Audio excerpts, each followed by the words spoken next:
ನಮಸ್ಕಾರ ಸ್ನೇಹಿತರೆ, ದಿಶಿರಾ ಕಿಚನ್ಗೆ ನಿಮ್ಗೆಲ್ರಿಗೂ ಸ್ವಾಗತ. ಹಿಂದಿನ ವಿಡಿಯೋದಲ್ಲಿ ನೀವು ರಸಂ ಪೌಡ್ರನ್ನು ನೋಡಿದ್ರಿ. ಇವತ್ತಿನ ವಿಡಿಯೋದಲ್ಲಿ ರಸಮನ್ನು ಯಾವ ರೀತಿ ಮಾಡೋದು ಅಂತ ನೋಡೋಣ ಬನ್ನಿ. ರಸಂ ಮಾಡೋದಕ್ಕೆ ನಾನು ಟೊಮೆಟೊನ ಆಗಲೇ ಕಟ್ ಮಾಡಿ ಇಟ್ಕೊಂಡಿದ್ದೀನಿ. 2 ದೊಡ್ಡ ಸೈಜ್ನ ಟೊಮೆಟೊನ ಕಟ್ ಮಾಡಿ ಇಟ್ಕೊಂಡಿದ್ದೀನಿ. ಚಿಕ್ಕದಾದರೆ 3 ಟೊಮೆಟೊ ಬೇಕಿದ್ರೂ ಕೂಡ ತೊಗೋಬಹುದು. ಹಾಗೆ ಅದರ ಜೊತೆಗೆ ಸ್ವಲ್ಪ ತೊಗರಿಬೇಳೆ, 1/4 ಕಪ್ಪಷ್ಟು ತೊಗರಿಬೇಳೆ ತೊಗೊಂಡ್ರೂ ಕೂಡ ಸಾಕು. ಇನ್ನು ಸ್ವಲ್ಪ ಕಡಿಮೆ ಹಾಕಿದ್ರೂ ಪರವಾಗಿಲ್ಲ, ಇಲ್ಲ ಅಂದರೆ 1/4 ಕಪ್ಪಷ್ಟು ತೊಗರಿಬೇಳೆನ ತೊಗೊಳ್ಳಿ. ಈಗ ಇದನ್ನ ನಾವು ಡೈರೆಕ್ಟಾಗಿ ಕುಕ್ಕರಲ್ಲೇ ಬೇಯಿಸ್ಕೊಳ್ಳೋಣ.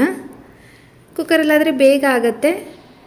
ಒಮ್ಮೆ ಇದನ್ನ ತೊಳ್ಕೊಂಡಿದ್ದೀನಿ, ಬೇಳೆನೂ ಕೂಡ, ಹಾಗೆ ಇದರ ಜೊತೆಗೆ ಟೊಮೆಟೊನೂ ಕೂಡ ಸೇರಿಸ್ಕೊಂಡ್ಬಿಡೋಣ. ಬೇಗ ಆಗುತ್ತೆ ಇದು. ರಸಂ ತುಂಬ ಬೇಗ ಆಗುವಂಥ ರೆಸಿಪಿ. ಜೊತೆಗೆ 2 ಕಪ್ಪಷ್ಟು ನೀರನ್ನು ಸೇರಿಸ್ತಾ ಇದ್ದೀನಿ. 2 ಕಪ್ ನೀರು ಹಾಕಿದ್ರೂ ಸಾಕು, ಇಲ್ಲ ಸ್ವಲ್ಪ ಜಾಸ್ತಿನೇ ಹಾಕಿದ್ರೂ ಕೂಡ ಪರವಾಗಿಲ್ಲ. ರಸಂ ಹೇಗೂ ತಿಳಿಯಾಗಿರೋದ್ರಿಂದ ಜಾಸ್ತಿ ನೀರಿದ್ರೂ ಓಕೆ.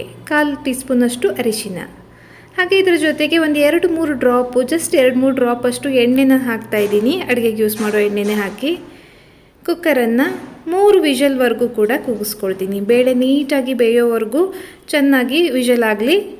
ಹಾಗೆ ಈ ಕಡೆ ನಾವು ಹುಣಸೆ ಹಣ್ಣನ್ನು ಕೂಡ ನೆನೆಸಿಟ್ಕೊಂಡ್ಬಿಡೋಣ. ಒಂದು ನೆಲ್ಲಿಕಾಯಿ ಗಾತ್ರದಷ್ಟು ಹುಣಸೆ ಹಣ್ಣನ್ನು ನಾನು ನೀರಲ್ಲಿ ಹಾಕಿ ನೆನೆಸಿಡ್ತೀನಿ. ಕಿವುಚೋದಕ್ಕೆ ಈಸಿ ಆಗುತ್ತೆ ಅನ್ನೋದಕ್ಕೋಸ್ಕರ. ಆ ಕಡೆ ಕುಕ್ಕರ್ ಕೂಡ ಆಗ್ತಾಯಿದೆ. ಕುಕ್ಕರ್ ಸ್ವಲ್ಪ ತಣ್ಣಗಾಗಲಿ. ಈಗ ತಣ್ಣಗಾಗಿದೆ ಇದು. ಪ್ರೆಷರ್ ಎಲ್ಲ ಪೂರ್ತಿಯಾಗಿ ಹೋಗಿದೆ. 3 ವಿಷಲ್ ಕೂಗಿಸಿದ್ದೀನಿ ನಾನು. ತುಂಬಾ ಚೆನ್ನಾಗಿ ಬೆಂದಿದೆ ಕೂಡ.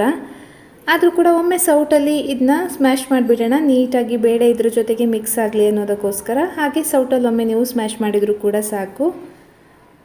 ರೆಡಿ ಆಯಿತು. ಇದನ್ನು ಕೂಡ ಬೇಳೆ ಚೆನ್ನಾಗಿ ಬೆಂದಿರಬೇಕು ಮಾತ್ರ. ನೀವು ಸಾರಿಗೆ ಮಾಡುವಾಗ ಬೇಳೆ ಚೆನ್ನಾಗಿ ಬೆಂದಿರಬೇಕು. ಈಗ ಇದನ್ನ ಡೈರೆಕ್ಟಾಗಿ ಒಂದು ಪಾತ್ರೆಗೆ ಹಾಕ್ಕೊಂಡಿದ್ದೀನಿ. ಹಾಗೆ ಸ್ವಲ್ಪ ನೀರನ್ನು ಕೂಡ ಸೇರಿಸ್ಕೊಳ್ತೀನಿ, ಯಾಕೆಂದರೆ ತುಂಬ ಗಟ್ಟಿ ಇತ್ತು. ಸ್ವಲ್ಪ ಸಾರು ತಿಳಿ ಸಾರಾಗಿರೋದ್ರಿಂದ ಇನ್ನೂ ಜಾಸ್ತಿ ನೀರನ್ನೇ ನೀವು ಇದಕ್ಕೆ ಹಾಕ್ಕೋಬಹುದು. ರುಚಿಗೆ ತಕ್ಕಷ್ಟು ಉಪ್ಪು, 1.5 ಟೀ ಸ್ಪೂನಷ್ಟು ಉಪ್ಪನ್ನು ನಾನಿಲ್ಲಿ ಸೇರಿಸ್ತೀನಿ ಆಲ್ಮೋಸ್ಟು.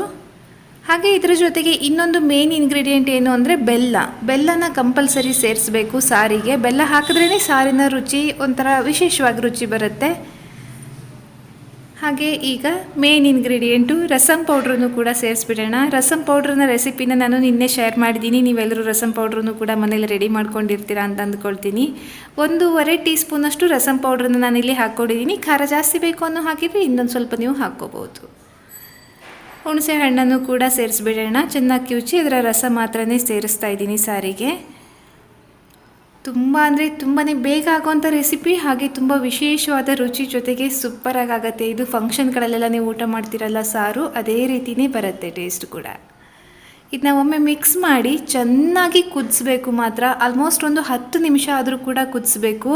ಸಾರಿಗೆ 1000 ಕುದಿ ಅಂತಾರೆ ನಮ್ಮ ಕಡೆ. ಆ ರೀತಿ ಚೆನ್ನಾಗಿ ಕುದಿದಾಗಲೇ ಸಾರು ತುಂಬ ಟೇಸ್ಟಿಯಾಗಿ ಬರೋದು. ಒಂದು 10 ನಿಮಿಷ ಈ ರೀತಿ ಮೇಲ್ಗಡೆ ಯೆಲ್ಲೋ ಕಲರ್ ಇರುತ್ತಲ್ಲ, ಅದರ ಕಲರ್ ಬದಲಾಗಿ ಸ್ವಲ್ಪ ಒಂಥರ ಆರೆಂಜ್ ರೆಡಿಶ್ ಕಲರ್ ಬರುತ್ತಲ್ಲ, ಅಷ್ಟಾಗೋವರೆಗೂ ಕೂಡ ಸಾರನ್ನು ಕುದಿಸ್ಬೇಕು. ಆಗ ಸಾರು ತುಂಬ ಚೆನ್ನಾಗಿ ಘಮ ಘಮ ಪರಿಮಳದ ಜೊತೆಗೆ ಅದರ ಮಸಾಲೆ ಎಲ್ಲ ಬಿಟ್ಕೊಂಡು ತುಂಬ ಚೆನ್ನಾಗಿ ಬರುತ್ತೆ ಟೇಸ್ಟು. ಇನ್ನು ಸ್ವಲ್ಪ ಕುದಿಲಿ, ಒಂದು 10 ನಿಮಿಷ ನೋಡಿ. ಈ ರೀತಿ ಮೇಲ್ಗಡೆ ಹದಿ ಥರ ಬರುತ್ತಲ್ಲ, ಅಲ್ಲಿವರೆಗೂ ಸಾರನ್ನು ಕುದಿಸಿ ನೆಕ್ಸ್ಟು ಮೇಲಿಂದ ಕೊತ್ತಂಬರಿ ಸೊಪ್ಪನ್ನು ಉದುರಿಸಿ ಕೊನೆಯದಾಗಿ ಇದಕ್ಕೊಂದು ಒಗ್ಗರಣೆ ಆಗಬೇಕು. ನಾವು ಈ ಪಾತ್ರೆನ ಕೆಳಗಡೆ ಇಟ್ಕೊಳ್ಳೋಣ. ಕೊತ್ತಂಬರಿ ಸೊಪ್ಪನ್ನು ಕೊನೆಯಲ್ಲಿ ಆ್ಯಡ್ ಮಾಡಿದ್ದೀನಿ. ಒಗ್ಗರಣೆ ಆದಮೇಲೆ ನೀವು ಬೇಕಿದ್ರೂ ಕೂಡ ಹಾಕ್ಕೋಬೋದು, ಇಲ್ಲಾಂದರೆ ಈಗಲೇ ಬೇಕಿದ್ರೂ ಹಾಕ್ಕೋಬೋದು. ಒಗ್ಗರಣೆಗೆ 1 ಟೀ ಸ್ಪೂನು ಎಣ್ಣೆ ಹಾಕ್ತಾಯಿದ್ದೀನಿ. ನಾನಿಲ್ಲಿ ತೆಂಗಿನ ಎಣ್ಣೆನೇ ಉಪಯೋಗಿಸೋದು ಎಲ್ಲ ಅಡುಗೆಗಳಿಗೂ, ಹಾಗಾಗಿ ತೆಂಗಿನ ಎಣ್ಣೆನೇ ಹಾಕಿದ್ದೀನಿ. ಇಲ್ಲಾಂದರೆ ನೀವು ಅಡುಗೆಗೆ ಯಾವ ಎಣ್ಣೆ ಬೇಕಿದ್ರೂ ಉಪಯೋಗಿಸ್ಕೋಬೋದು. ಎಣ್ಣೆ ಬಿಸಿ ಆಗ್ತಾ ಇದ್ದ ಹಾಗೆ ಸಾಸಿವೆ 1/2 ಸ್ಪೂನು, ಒಣಮೆಣಸಿನ್ಕಾಯಿ, ಹಾಗೆ ಇದರ ಜೊತೆಗೆ ಕರಿಬೇವಿನ ಎಲೆ. ರಸಮಿಗೆ ಕರಿಬೇವು ಇಂಗಿನ ಒಗ್ಗರಣೆನೇ ಮೇನ್ ಆಗಿರೋದು, ಹಾಗಾಗಿ ಕರಿಬೇವನ್ನು ಹಾಕಿದ್ದೀನಿ. ಇಂಗನ್ನು ಕೂಡ ಸ್ವಲ್ಪ 1/4 ಟೀ ಸ್ಪೂನಷ್ಟು ಇಂಗನ್ನು ಸೇರಿಸ್ತಾ ಇದ್ದೀನಿ ಇಲ್ಲಿ. ಇಂಗಿನ ಒಗ್ಗರಣೆ ರಸಮಿಗೆ ಬಿದ್ದರೆ ಅದರ ಘಮ ಘಮ ಪರಿಮಳ, ಆಹಾ, ಎಂಥವ್ರಿಗೂ ಕೂಡ ಊಟ ಮಾಡಬೇಕು ಅನ್ನೋ ಹಾಗೆ ಬಾಯಲ್ಲಿ ನೀರು ಉರಿಸುತ್ತೆ. ಒಗ್ಗರಣೆ ಸೇರಿಸಿ ಒಂದು 5 ನಿಮಿಷ ಇದನ್ನು ಮುಚ್ಚಿಡಬೇಕು. ನೀಟಾಗಿ ಒಗ್ಗರಣೆ ಘಮ ಅದರಲ್ಲಿ ಸೇರ್ಕೊಳ್ಳೋವರೆಗೂ ಮುಚ್ಚಿಡಿ. ನೆಕ್ಸ್ಟು ಇದನ್ನು ಮಿಕ್ಸ್ ಮಾಡಿ ಬಡಿಸಿದರೆ ಸೂಪರ್ ಅಂದರೆ ಸೂಪರ್ ಟೇಸ್ಟಿ ರಸಮ್ ರೆಡಿ ಆಯಿತು ನೋಡಿ. ಬಿಸಿ ಬಿಸಿ ಅನ್ನದ ಜೊತೆಗೆ ಈ ರಸಮ್ಮು, ಹಾಗೆ ಸೈಡಲ್ಲಿ ಹಪ್ಪಳ ಇದ್ಬಿಟ್ರಂತೂ ಊಟದ ರುಚಿನೇ ಬೇರೆ. Very tasty rasam. ಖಂಡಿತವಾಗಿಯೂ ಕೂಡ ಇದನ್ನ ನೀವು ಟ್ರೈ ಮಾಡೋದನ್ನ ಮರಿಬೇಡಿ. ಒಮ್ಮೆ ಮಾಡಿದ ಮೇಲೆ ಖಂಡಿತ ಈ ರೆಸಿಪಿನ ಎಲ್ರಿಗೂ ಶೇರ್ ಮಾಡೋದನ್ನು ಕೂಡ ಮರಿಬೇಡಿ, ಬಿಕಾಸ್ ಅಷ್ಟು ಚೆನ್ನಾಗಿ ಬಂದಿರುತ್ತೆ ಈ ರಸಮ್.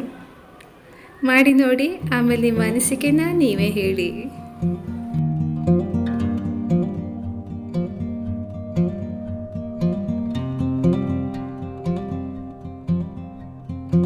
ನೋಡಿದ್ರಲ್ವಾ ರಸಮ್ ಹೇಗೆ ಮಾಡೋದು ಅಂತ? ತುಂಬಾನೇ ಸುಲಭ, ಖಂಡಿತವಾಗಿ ಕೂಡ ಟ್ರೈ ಮಾಡಿ ನೋಡಿ. ಹಾಗೆ ಇವತ್ತಿನ ವಿಡಿಯೋ ಕೂಡ ಇಷ್ಟ ಆಗಿದ್ರೆ ಒಂದು ಲೈಕ್ ಮಾಡಿ, ಹೊಸಬರಾಗಿದ್ರೆ ಸಬ್ಸ್ಕ್ರೈಬ್ ಮಾಡಿ, ಅನಿಸಿಕೆಗಳನ್ನ ಆಸ್ ಯೂಶುವಲ್ ಕಾಮೆಂಟಲ್ಲಿ ತಿಳಿಸಿ, ಜೊತೆಗೆ ವಿಡಿಯೋನು ಕೂಡ ಶೇರ್ ಮಾಡಿ.